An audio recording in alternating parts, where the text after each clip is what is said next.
ધોરણ 7ની અંદર આજે આપણે પેરેગ્રાફ રાઇટિંગ લેવાનું છે.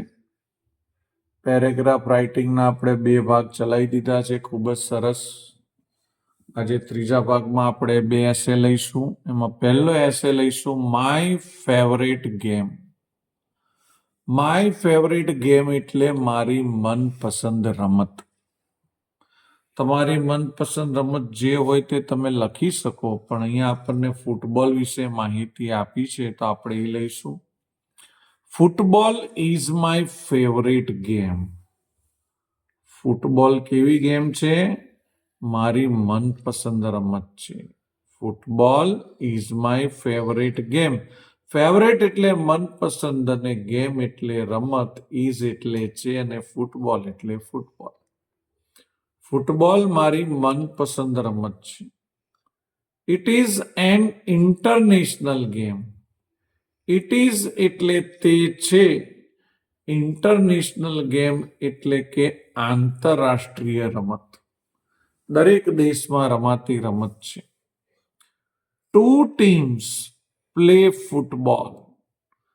પ્લે ફૂટબોલ એટલે ફૂટબોલની રમતમાં 2 ટીમો રમે છે. There are 11 players in a football team. ફૂટબોલની ટીમમાં 11 પ્લેયર્સ એટલે 11 ખેલાડીઓ હોય છે. The goalkeeper is the most important player of the team. Of the team એટલે ટીમની અંદર, ટીમના પ્લેયરોમાં સૌથી મહત્વનો પ્લેયર કોણ હોય છે? આ ગોલકીપર હોય છે. કારણ કે તેને સામેની ટીમના ગોલ રોકવાના હોય છે. જો તે સામેની ટીમના ગોલ રોકશે તો પોતાની ટીમ વિજેતા થશે, જીતશે. માટે ગોલકીપર આ ટીમ માટે ખૂબ જ મહત્વનો છે, ઇમ્પોર્ટન્ટ છે. હી સેવ ધ ગોલ. સેવ એટલે બચાવે છે. તે ગોલ થતા બચાવે છે. પોતાની ટીમના નહીં, સામેની ટીમના ગોલ થતા બચાવે છે. The referee gives the judgement. ત્યાં એક રેફરી હોય છે, જેમ ક્રિકેટમાં અમ્પાયર હોય તેમ. એ રેફરી ગીવ્સ એટલે આપે છે, જજમેન્ટ એટલે નિર્ણય. Football is a very fast game. Fast game એટલે ઝડપી રમત. કઈ? ફૂટબોલ. ફૂટબોલ ખૂબ જ ઝડપી રમત છે. તમે ક્યારેક ટીવીમાં જોજો તો તમને ખ્યાલ આવશે. It requires. તેને જરૂરી છે a lot of energy. Lot of energy એટલે ખૂબ જ તાકાતની જરૂર છે તેના માટે. It is a very exciting game. તે ખૂબ જ એક્સાઇટિંગ ગેમ એટલે કે ઉત્સાહ પેદા કરવા વાળી રમત છે, ઉત્સાહી રમત છે. It does not take much time. તે ખૂબ સમય લેતી નથી. જેમ ક્રિકેટમાં બહુ જ લાંબો સમય લે છે, એમ ફૂટબોલ રમવા માટેની જે રમત છે એમાં બહુ સમય થતો નથી. It does not take much time. ખૂબ સમય થતો નથી. તો આ છે માય ફેવરેટ ગેમ. હું એકવાર રીડ કરીશ, તમે ધ્યાન રાખજો. Football is my favourite game. It is an international game. 2 teams play football. There are 11 players in a football team. The goalkeeper is the most important player of the team. He saves the goals. The referee gives the judgment. Football is a very fast game. It requires a lot of energy. It is a very exciting game. It does not take much time. તો આ થયો ફૂટબોલનો એસે. હવે આપણે એક નવો એસે લઈશું. બીજો એસે છે માય ફેવરેટ ટીચર. મારા મનપસંદ શિક્ષક.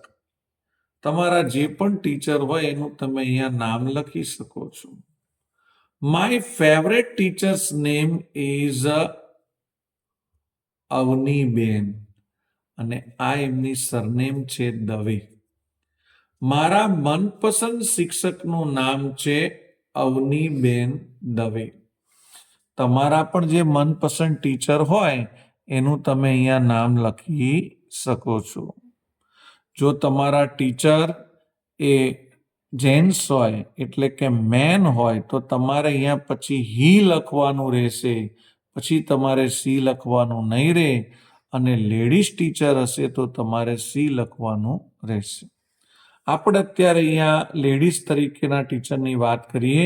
My favourite teacher's name is Avni Dave. મારા મનપસંદ શિક્ષકનું નામ છે અવનીબેન દવે.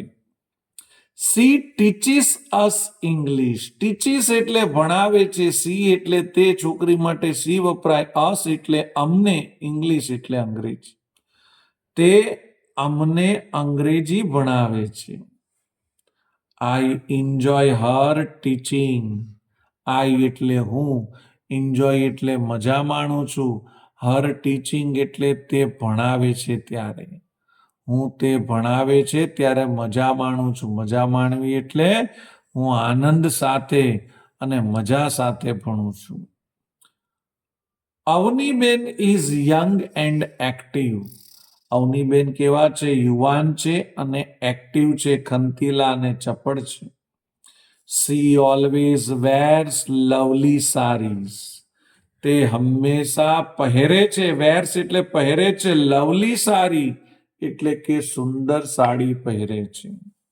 તમે કોઈ ટીચર તમારે મેન હોય તો પછી સાડી નહીં લખવાનું, પછી તમારે લખવાનું pant shirt. She is kind and gentle. તે કાઇન્ડ એટલે કે પ્રમાણિક અને જેન્ટલ એટલે પ્રમાણિક અને કાઇન્ડ એટલે દયાળુ છે. તે પ્રમાણિક અને દયાળુ છે. પ્રમાણિક અને દયાળુ છે. She never gets angry. તે ક્યારે પણ ગુસ્સે થતા નથી. એંગ્રી એટલે ગુસ્સો કરવો. She is very helpful to all of us. તે ઓલ ઓફ અસ એટલે અમને બધાને ખૂબ જ મદદરૂપ છે અથવા તો મદદ કરે છે. સમટાઈમ્સ ક્યારેક સી ટેલ્સ અસ સ્ટોરીઝ. તે કહે છે અમને વાર્તાઓ. સી લવ્સ અસ. તેઓ અમને ખૂબ ચાહે છે.